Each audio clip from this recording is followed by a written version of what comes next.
नमस्कार। विष्णु पुराण की इन 6 अद्भुत और रहस्यमय कथाओं के इस गहरे विश्लेषण में आपका स्वागत है। आज हम समझेंगे कि कैसे ईश्वरीय शक्तियां हमें यानी मानव स्वभाव को सिखाने और एक सही दिशा देने के लिए अलग-अलग घटनाओं की रचना करती हैं। तो चलिए बिना किसी देरी के इस रोमांचक यात्रा की शुरुआत करते हैं। आज हम इस पूरी चर्चा को 6 अलग-अलग हिस्सों में बांटकर समझेंगे। शुरुआत करेंगे समुद्र मंथन से, फिर बात करेंगे राजा जनक के वैराग्य की, उसके बाद रुक्मिणीहरण, सत्यभामा और पारिजात वृक्ष की कहानी, शैमंतक मणि का रहस्य और आखिर में शिशुपाल वध। तो चलिए सबसे पहले बात करते हैं अध्याय 1 की, समुद्र मंथन। एक ऐसी कहानी जो असल में संघर्ष और त्याग का सबसे बड़ा प्रतीक है।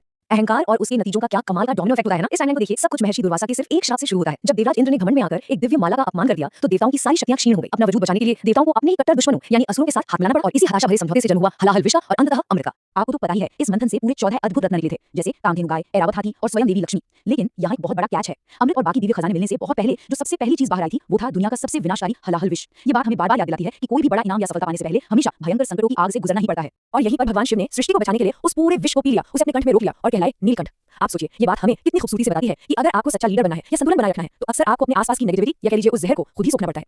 अब आते हैं हमारे दूसरे अध्याय पर। ये है राजा जनक और उनके सच्चे वैराग्य की कहानी। राजा जनक का जीवन अगर आप देखेंगे तो वो एकदम विरोधाभासी लगता है। मतलब बाहरी तौर पर वो एक बहुत बड़े साम्राज्य पर राज कर रहे थे, राजसी महलों में रहते थे, सारे प्रशासनिक काम करते थे, लेकिन अंदर से उनकी आंतरिक सच्चाई बिल्कुल ही अलग थी। उन्होंने दुनिया को ये साबित कर दिया कि ज्ञान पाने के लिए आपको अपना घर बार छोड़कर किसी गुफा में जाने की जरूरत नहीं है। सच्चा वैराग्य तो पूरी तरह से आपके मन की अवस्था होती है और इसी मन की अवस्था को विदेह कहा गया है। विदेह यानी शरीर के अभिमान से पूरी तरह आजाद होना। महर्षि अष्टावक्र से परम ज्ञान मिलने के बाद राजा जनक इस बात को गहराई से समझ गए थे कि ये जो हमारा भौतिक शरीर है ना, ये तो बस आत्मा की इस लंबी यात्रा का एक कपड़ा भर है। वे संसार में रहते हुए भी इससे पूरी तरह मुक्त थे। चलिए अब रुक करते हैं तीसरे अध्याय का, रुक्मिणीहरण, जहां प्रेम और कर्तव्य का अद्भुत संगम देखने को मिलता है। जरा देवी रुक्मिणी के इस गुप्त पत्र की गहराई को महसूस कीजिए। उन्होंने लिखा था, हे कमल नयन, आप ही मेरे सच्चे पति हैं। यदि आप नहीं आए तो मैं अपने प्राण त्याग दूंगी। ये सिर्फ एक चिट्ठी नहीं थी, ये एक सच्चे भक्त की दिल चीर देने वाली पुकार थी। जब उनका परिवार जबरदस्ती उनकी शादी क्रूर शिशुपाल से करवा रहा था तब देवी रुक्मिणी ने अपने पूर्ण विश्वास के साथ ये बेहद साहसिक कदम उठाया था। और जाहिर है श्री कृष्ण ने इस पुकार का जवाब दिया और एक ऐसी मिसाल कायम की जो आज भी याद की जाती है। रुक्मिणी के मंदिर दर्शन वाले दिन उनका हरण करके और उनके घमंडी भाई रुक्मी को युद्ध में हराकर श्री कृष्ण ने क्षत्रिय धर्म के नियमों और प्रेम की सर्वोच्च शक्ति के बीच एक परफेक्ट बैलेंस बना दिया। ये साफ दिखाता है कि जब आपकी आस्था और धर्म एकदम सच्चे हो तो ईश्वर आपकी पुकार का जवाब जरूर देते हैं। हमारा चौथा अध्याय है सत्यभामा और पारिजात वृक्ष की कहानी। ये कहानी दिखाती है कि कैसे एक बहुत बड़ा अहंकार चकनाचूर होता है। तो हुआ यूं कि महर्षि नारद ने बातों बातों में एक छोटा सा उकसावे वाला बीज बो दिया। एक स्वर्ग के फूल को लेकर सत्यभामा के मन में ऐसी ईर्ष्या जगी कि बात एक फूल से बढ़कर सीधे स्वर्ग से पूरा पारिजात वृक्ष उखाड़ लाने की मांग तक पहुंच गई। अब श्री कृष्ण ने इंद्र को हराकर वो वृक्ष ला भी दिया। लेकिन यहाँ सबसे दिलचस्प बात पता है क्या हुई? वो पेड़ लगा तो सत्यभामा के आंगन में, लेकिन उसके फूल वो सीधे रुक्मिणी के आंगन में जाकर गिरते थे।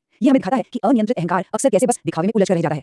आप सोचिए सत्यभामा पर क्या गुजरी होगी जब उन्होंने देखा कि पेड़ तो उनके पास है लेकिन फूल तो रुक्मिणी को मिल रहे हैं, तो उनका ईगो पूरी तरह से टूट गया। ये ईश्वरीय माया एक बहुत बड़ी सच्चाई को सामने लाती है कि सच्ची आध्यात्मिक दौलत इस बात से नहीं मापी जाती कि आपके पास भौतिक रूप से क्या है, बल्कि इस बात से मापी जाती है कि आपकी भक्ति और समर्पण में कितनी शुद्धता है। अब बढ़ते हैं अध्याय 5 की तरफ, शैमंतक मणि और जामवंत के साथ श्री कृष्ण का वो अद्भुत प्रसंग। देखिए, सूर्यदेव से मिली ये शैमंतक मणि ना कोई मामूली रत्न नहीं थी। ये चमत्कारी मणि हर दिन करीब 800 किलो सोना पैदा कर सकती थी और अपने मालिक को हर मुसीबत से बचाती थी। जब ये मणि अचानक से गायब हो गई और चोरी का झूठा इल्जाम सीधे श्री कृष्ण पर लग गया तो अपने आप को बेदाग साबित करने के लिए उन्हें एक गहरी खौफनाक गुफा में उतरना पड़ा। और उस अंधेरी गुफा में भालूराज जामवंत और श्री कृष्ण के बीच लगातार 28 दिनों तक एक भयंकर युद्ध चला। ये लड़ाई तभी रुकी जब अचानक जामवंत को एहसास हुआ कि अरे ये कोई घुसपैठिया नहीं है, उनके सामने तो स्वयं उनके आराध्य पिछले युग के भगवान राम खड़े हैं। युद्ध के बीच हुआ ये खुलासा सच में रोंगटे खड़े कर देता है ना। ये साबित करता है कि भगवान और इस सच्चे भक्त का जो बंधन होता है वो समय, जन्म और शारीरिक रूपों की सीमाओं से कहीं ऊपर होता है। और अब हमारा आखिरी अध्याय शिशुपाल वध। ये कहानी न्याय और मोक्ष के बहुत ही गहरे चक्र को समझाती है।